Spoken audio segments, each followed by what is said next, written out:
What's good, y'all? Basketball Brett here for the first time in a long time. I'm working without my mic today. Just doesn't seem to plug into my new laptop here. But I wanted to take a few minutes to talk about some of the stuff that's gone down in free agency so far this year. It's only been probably a day and a half, but most of the moves have been made already, except for the one big one, obviously, being Kawhi. So the main massive one that happened was Durant and Kyrie Irving both joining the Brooklyn Nets. I do think this is obviously a much stronger move for Durant than going to the Warriors.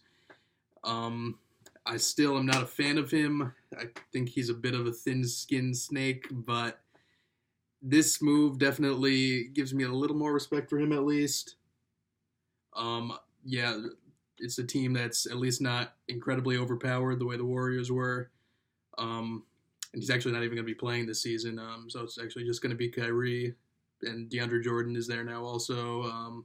They have some good role players. But, yeah, I think that'll actually be a team that's still towards the top of the East, even without Durant. But, yeah, that's still like a fair team, I'd say, much more so than the Warriors. So, yeah, that'll be a team. Once Durant comes back, that'll definitely be a team that will contend for the title. So that was a very interesting move. That was a bombshell. Other than that, D'Angelo Russell, along with this happening, there was a sign and trade situation. I'm not exactly sure how that all works, but D'Angelo Russell is now in the Warriors, which keeps them kind of in contention, I'd say.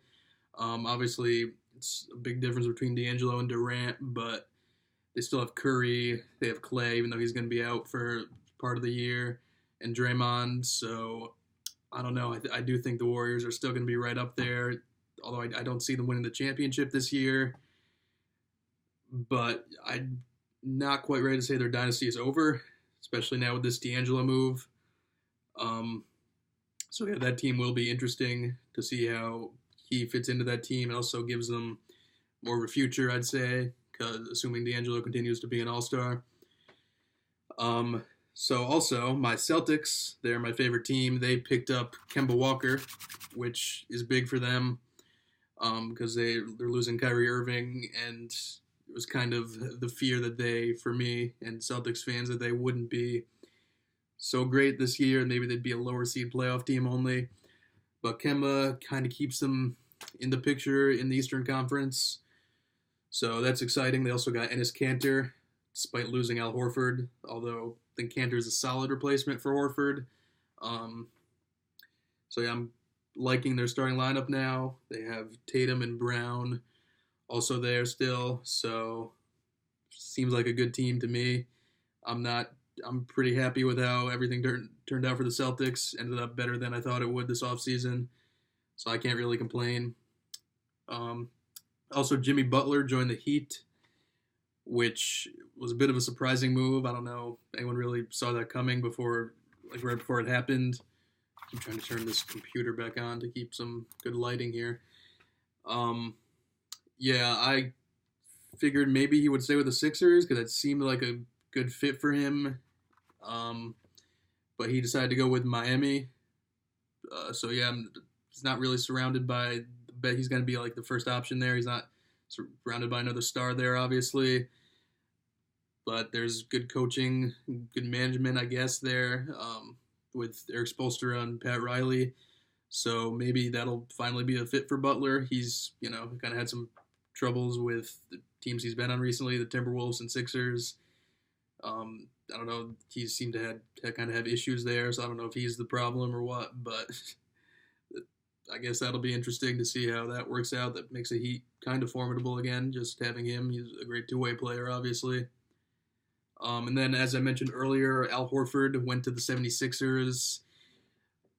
So that's big for them. They have now Embiid, Simmons, Horford, and they re-signed Tobias Harris to a ridiculous contract. It's just like 5 years, $180 million. His agent deserves an award for that. I don't know how he's worth that. Chris Middleton also signed like another huge deal that like he was an all-star this year, but it was also like 170 million for him, which seems kind of crazy. I don't know. But yeah, back to the 76ers. Horford, obviously, he might be a little past his prime now, but he's definitely still a good piece for them. They're going to be right at the top of the East, and I guess it depends on how Embiid and Simmons continue to improve. If they can even win the championship, maybe. They're definitely a rival to the Celtics, and I'd say they're looking a little better than the Celtics right now, even though Kemba makes the Celtics still a solid team. So yeah, I would say it's probably going to be now between the Bucks and 76ers in the Eastern Conference, assuming, which is a nice transition to our next topic, that's assuming Kawhi Leonard leaves. If he stays on the Raptors, I think they still have a great chance to make the finals again next year, just based on him being there, because he's one of the best players in the world. I think he's pretty unanimously a top 3 player at this point. So if he goes to the Lakers, yeah, I think that would be pretty terrible. I think they would kind of become the new Warriors. I think the league would be ruined all over again. Boardman ruins the league. Boardman becomes a new KD. Might be some things you could say if you went to the Lakers. I would not be a big fan of that move. I do like Kawhi, but I think that would be pretty fucked up if he was playing with LeBron and AD. That would be an overpowered team to me. But he's also considering the Clippers, obviously. If he were to go to the Clippers without another star, I don't really see why he wouldn't just stay with the Raptors since he won a championship there anyway. I don't really see how the Clippers would be much better than the Raptors. So I think, and obviously Canada loves him and everything, so I think he might as well just stay there instead of going to the Clippers. So that's what I'm hoping he does. I'd be fine with it if he went to the Clippers, but as long as he doesn't go to the Lakers, because it looks like the league is finally in a place where there's going to be some parity. There's a lot of different good teams in both conferences. That would all be ruined if Kawhi went to the Lakers, because they would be a lock for the championship with arguably 3 top 5 players. Davis is like right on the border of being top 5. So yeah, I'm nervous to see what Kawhi does. I don't see why he would do that at this point. He's already won a championship as the best player on the team. KD, on the other hand, had never done that, and I feel like KD was insecure that he could ever win a championship, like without going to a 73-9 team.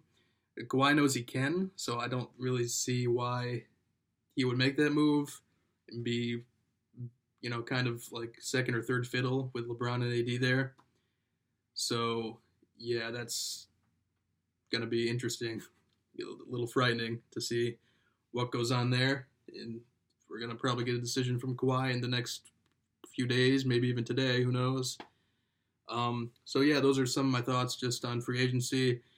And there's a few other players still on the market, but Kawhi is obviously the main one. So yeah, maybe I'll make a few new videos here over the summer. I'm on college break right now. I was thinking about doing ranking my top 10 players in the league. Maybe that might be a video sometime soon, although I wouldn't count on it because obviously I'm not the most reliable. I upload here like once a year. But yeah, I hope you enjoyed this. Peace out.